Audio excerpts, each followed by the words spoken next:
다 같이 찬양 드림으로 토요 말씀 묵상 시간을 갖도록 하겠습니다. 찬송가 427장 마음 가난한 사람 복이 있나니 함께 고백드리겠습니다.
살아계셔서 오늘도 우리 가운데 역사하시는 전능하신 하나님 아버지, 은혜 가운데 한 주간을 보내게 하시고 오늘도 말씀과 하루를 시작할 뿐만 아니라 말씀으로 살아가게 하시니 감사를 드립니다. 말씀으로 빚어지고 말씀으로 새롭게 됨으로 진정으로 복 있는 자가 되기를 원하오니 하나님 아버지, 우리에게도 이러한 온전한 주님을 따르는 참된 제자로 빚어질 수 있도록 은혜 허락하여 주시옵소서. 이 모든 것 예수님의 이름으로 기도드립니다. 아멘. 함께 묵상할 하나님의 말씀은 계속해서 누가복음 6장 12절부터의 말씀입니다. 누가복음 6장 12절부터 26절까지의 말씀을 한 절씩 교독하도록 하겠습니다. 이때에 예수께서 기도하시러 산으로 가사 밤이 새도록 하나님께 기도하시고 밝음에 그 제자들을 부르사 그 중에서 12를 택하여 사도라 칭하셨으니 곧 베드로라고도 이름을 주신 시몬과 그의 동생 안드레와 야고보와 요한과 빌립과 바돌로메와 마테와 도마와 알페오의 아들 야고보와 셀롯이라는 시몬과 야고보의 아들 유다와 예수를 파는 자 될 가롯 유다라. 예수께서 그들과 함께 내려오사 평지에 서시니 그 제자의 많은 무리와 예수의 말씀도 듣고 병고침을 받으려고 유대 사방과 예루살렘과 두로와 시돈의 해안으로부터 온 많은 백성도 있더라. 더러운 귀신에게 고난받는 자들도 고침을 받은지라. 온 무리가 예수를 만지려고 힘쓰니 이는 능력이 예수께로부터 나와서 모든 사람을 낫게 함이러라. 예수께서 눈을 들어 제자들을 보시고 이르시되 너희 가난한 자는 복이 있나니 하나님의 나라가 너희 것이며 지금 줄인 자는 복이 있나니 너희가 배부름을 얻을 것이며 지금 우는 자는 복이 있나니 너희가 웃을 것이며 인자로 말미암아 사람들이 너희를 미워하며 멀리하고 욕하고 너희 이름을 악하다 하여 버릴 때에는 너희에게 복이 있도다.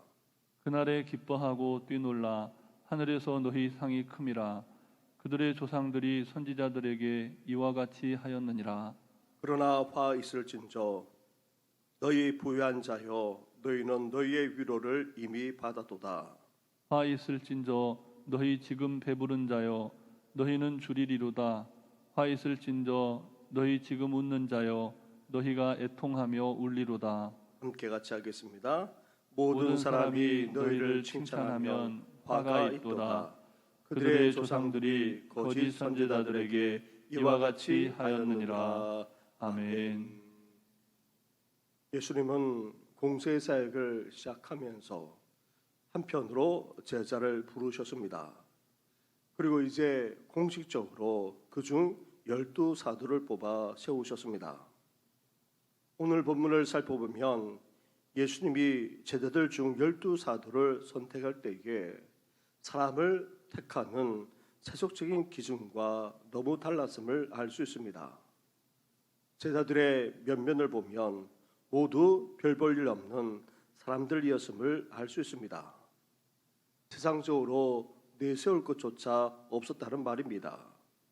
이런 이들도 주님의 부르심을 통해 귀하게 쓰임받을 수 있음을 우리는 알 수 있습니다. 14절부터 16절까지의 말씀입니다. 한 절씩 교독하겠습니다. 곧 베드로라고도 이름을 주신 시몬과 그의 동생 안드레와 야고보와 요한과 빌립과 바돌로메와 마테와 도마와 알페오의 아들 야고보와 셀롯이라는 시몬과 같이 하겠습니다.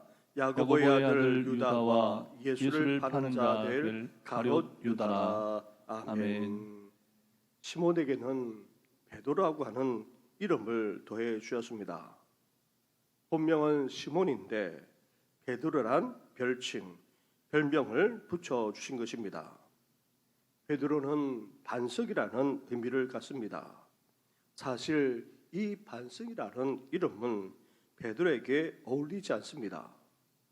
성경을 보면 베드로는 성격이 급하고 변덕스럽고 이를 저질러 놓고 보는 그런 스타일입니다. 육중한 반석의 이미지는 베드로에게 전혀 어울리지도 않습니다. 그런데도 예수님은 시몬을 변화시켜 반석 베드로같이 쓰시겠다. 초대교를 세우는 데에 기초로 사용하시겠다 말씀하고 있습니다. 다시 말하면 별명 속에는 그를 향한 예수님의 계획이 들어 있습니다. 불안정한 사람을 세워 안정된 하나님의 반석과 같은 존재로 쓰시겠다는 예수님의 의지가 담겨져 있는 것입니다. 야고보와 요한 형제도 마찬가지입니다. 오늘 본문에서는 언급되지 않았지만 예수님의 제자 중 핵심적인 역할을 했던 야고보와 요한에게 예수님은 보아느게, 즉 우리의 아들이란 별명을 지어 주셨습니다. 우리의 아들이란 사물을 파괴하는 벼락을 뜻합니다. 그만큼 급하고 불같은 성격이었다는 말입니다. 하지만 이들도 주님의 손에 붙들림 바 되었을 때에 하늘의 메시지를 천둥같이 증가하는 위대한 사도가 될 수 있었습니다. 사도 요한의 경우 불같은 사람이 사랑의 위대한 사도로 초대교회를 세우는 데 쓰임 받기까지 했던 것입니다. 또한 시몬 베드로와 구분하고자 다른 시몬을 소개할 때에 그를 가리켜 셀롯이라 그렇게 소개하고 있습니다. 셀롯이란 말은 열심당원을 뜻합니다. 열심당원은 로마로부터 유대의 해방과 회복을 위해 폭력도 살인도 마다하지 않는 급진적인 민족주의자를 일컫는 말입니다. 이렇게 열심당원으로 몸담았던 시몬까지 예수님의 12제자, 예수님의 12사도에 포함되었던 것입니다. 이렇게 어부이거나 세리, 심지어 열심당원이었던 자까지 나아가 그 별명만 보더라도 부족하고 연약한데도 불구하고 예수님께서 부르셨을 뿐만 아니라 세워주셨습니다. 그것도 부름받아 예수님을 따르는 제자의 차원을 넘어서 이제 어떻게 세움받았습니까? 보냄받은 자, 즉 사도로서의 사명까지 그렇게 감당하도록 하게 하셨던 것입니다.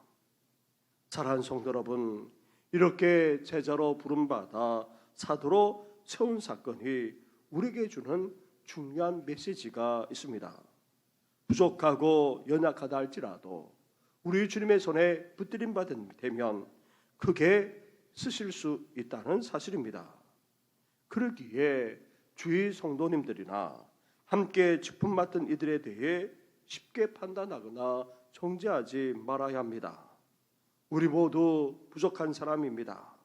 허물도 적지 않습니다. 그럼에도 불구하고 우리를 쓰시겠다 이렇게 불러주셨고 세워주셨기에 우리는 어때야 됩니까? 기꺼이 우리 자신을 드릴 뿐만 아니라 부름받은 자로서 보냄받은 자로서의 사명을 우리는 온전히 감당해 나갈 수 있어야 하는 것입니다. 이렇게 부름받은 제자로서 보냄받은 사도로서의 사명까지 온전히 감당해 나가는 우리 성도들 되기를 주님의 이름으로 축원합니다. 아멘. 이렇게 예수님이 따르는 제자들 중에 12사도를 공식적으로 세웠습니다. 이 12사도 외에도 적지 않은 이들이 예수님의 제자로 따르고 있었습니다.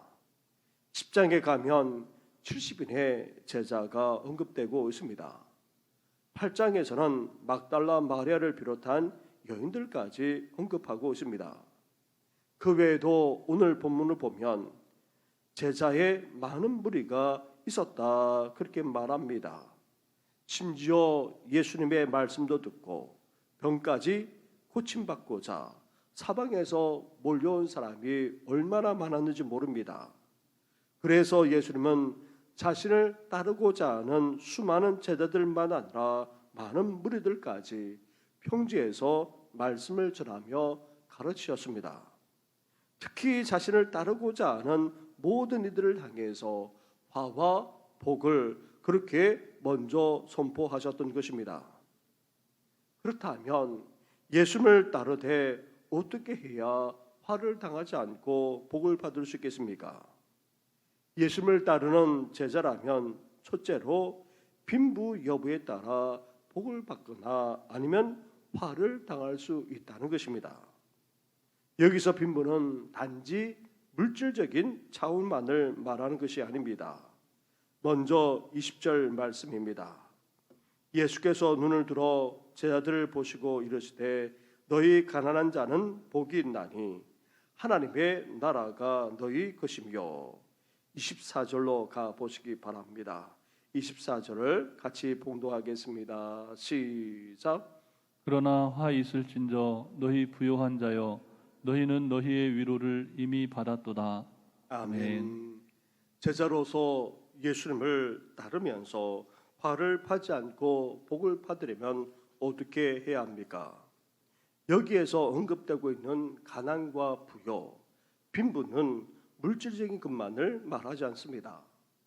대체로 물질적으로 가난하게 되면 사람이 겸손해지게 됩니다.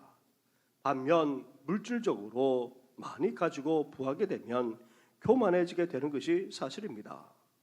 하지만 꼭 그렇지만은 않습니다.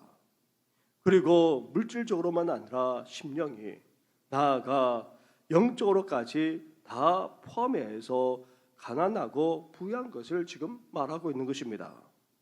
그래서 가난과 부유는 또 다른 차원에서 겸손과 교만을 의미한다, 그렇게 볼 수 있습니다. 제자로서 예수님을 따른다고 하면서 교만하면 어떻게 됩니까? 화를 당하고 맙니다. 반면 겸손하면, 그리고 낮아진 가운데 끝까지 제자로서 주님을 따르게 되면 하나님의 나라에 들어갈 뿐만 아니라 하나님의 나라를 체험하며 살아가는 그런 복을 누리게 된다는 것입니다. 둘째로, 예수님을 따르는 제자가 줄인 상태인지 배부른 상태인지에 따라 화나 복을 받게 된다 말씀하고 있습니다. 먼저 21절 말씀입니다. 지금 줄인 자는 복이 있나니 너희가 배부름을 얻을 것이며, 지금 우는 자는 복이 있나니 너희가 웃을 것이며. 25절로 가겠습니다. 25절을 함께 같이 봉독하겠습니다. 시작. 화 있을진저 너희 지금 배부른 자여 너희는 줄이리로다. 화 있을진저 너희 지금 웃는 자여 너희가 애통하며 울리로다. 아멘. 제자로서 예수님을 따른다면 어떤 상태에 있어야 합니까? 배부른 상태가 아니라 줄인 상태에 있어야 한다는 것입니다. 배가 부른 상태에 있으면 아무리 좋은 음식이 있어도 먹지 못하게 됩니다. 반면 배가 줄이면 어떤 음식을 먹어도 맛있게 먹을 수 있습니다. 우리 심령만 아니라 영적으로 배가 부른 상태가 아니라 줄인 상태에 있어야 합니다. 예수님을 따르는 제자라면 우리 또한 사모할 수 있어야 한다는 말입니다. 갈급하고 갈망할 수 있어야 한다는 것입니다. 본래 음식을 먹어본 사람이 더 잘 먹는 것처럼 주님의 은혜를 체험한 사람일수록 더 은혜를 사모하게 됩니다. 주님을 따를수록 더욱더 사모하며 갈급해하는 우리 성도들 되기를 주님의 이름으로 축원합니다. 아멘. 셋째로, 예수님을 따르는 제자가 지금 울고 있느냐 아니면 웃고 있느냐에 따라 복과 화가 달라진다 말씀하고 있습니다. 제자로서 예수님을 따른다면 장차 하나님의 나라에서 우는 것이 아니라 웃을 수 있어야 합니다. 하나님의 나라에서 누리는 행복으로 웃어야 하는데 그렇지 않고 애통하며 울게 된다면 그만큼 큰 저주와 화가 아닐 수 없습니다. 따라서 장차 하나님의 나라에서 웃어주는 복을 누리려면 예수님을 따르는 제자로서 어떤 삶을 살아야 됩니까? 지금 현재 울 수 있어야 한다는 말입니다. 우리 안에 가득한 죄 때문에 울어야 하고, 사랑하는 가족과 자녀만 아니라 믿음 안에서 한 형제 자매 된 그런 성도들을 바라보면서 우리는 울 수 있어야 한다는 말입니다.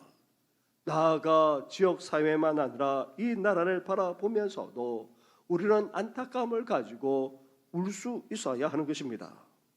그 속에 가득한 죄만 아니라 안타깝고도 답답한 모습을 보면서 우리 가슴을 치며 애통해 할 수 있어야 한다는 말입니다.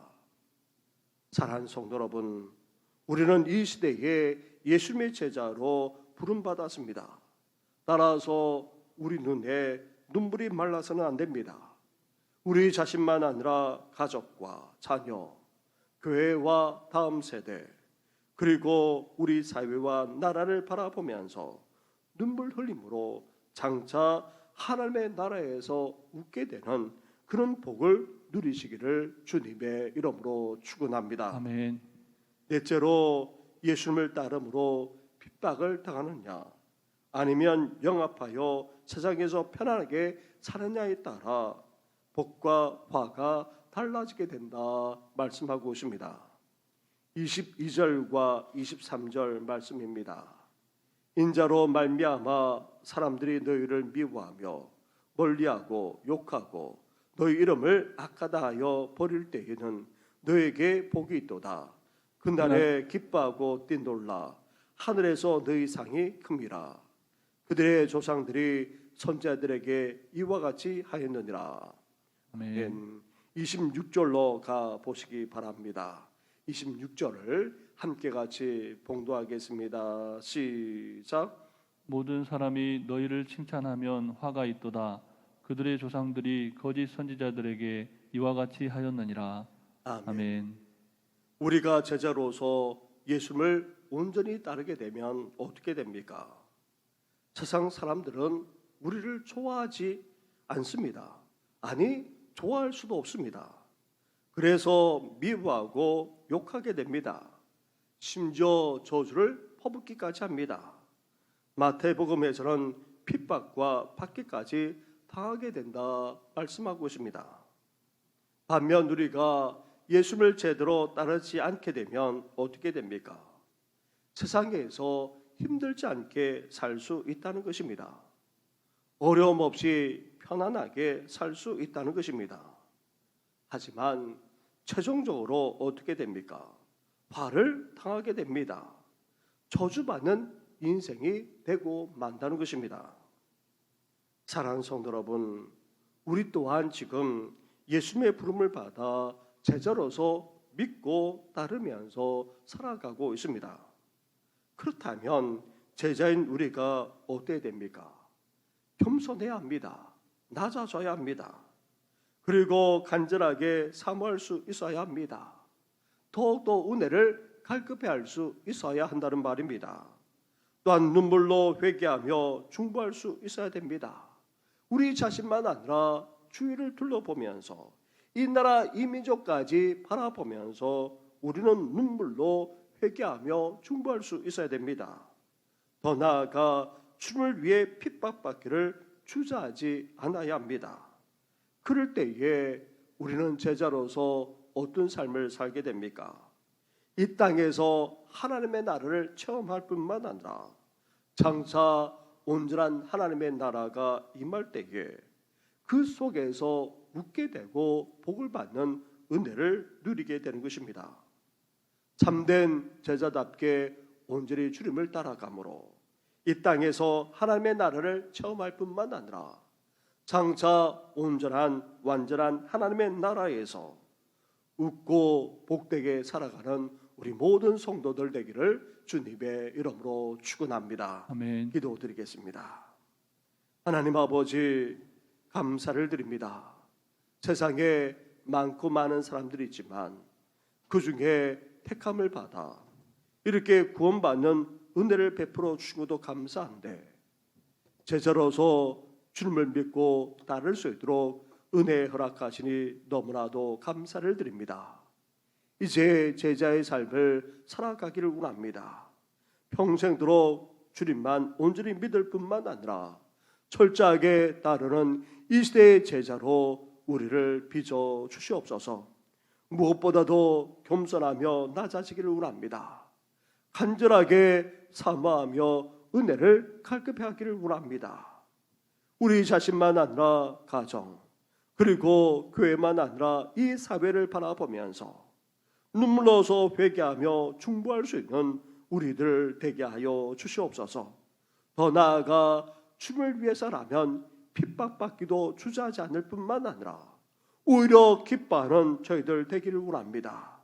그러므로 말미암아 이 땅에서 하나님의 나라를 체험하며 살아가게 하여 주시고 우리 주님께서 약속하신 그 복을 누리되 장차 온전한 하나님의 나라가 임할 때에 그 속에서도 복되며 행복하게 삶을 살아가는 우리 모든 성도들 될 수 있도록 은혜 허락하여 주시옵소서. 한 주간도 주님을 믿고 따르게 하셨사오니 앞으로도 계속해서 온전히 믿을 뿐만 아니라 철저하게 끝까지 따라가는 우리들 되게 하여 주시옵소서. 이 모든 것 예수님의 이름으로 기도드립니다. 아멘. 하늘에 계신 우리 아버지, 아버지의 이름을 거룩하게 하시며 아버지의 나라가 오게 하시며 아버지의 뜻이 하늘에서와 같이 땅에서도 이루어지게 하소서.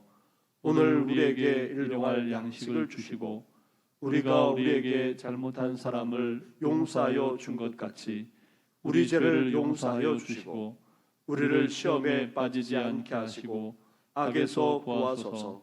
나라와 권능과 영광이 영원히 아버지의 것입니다. 아멘.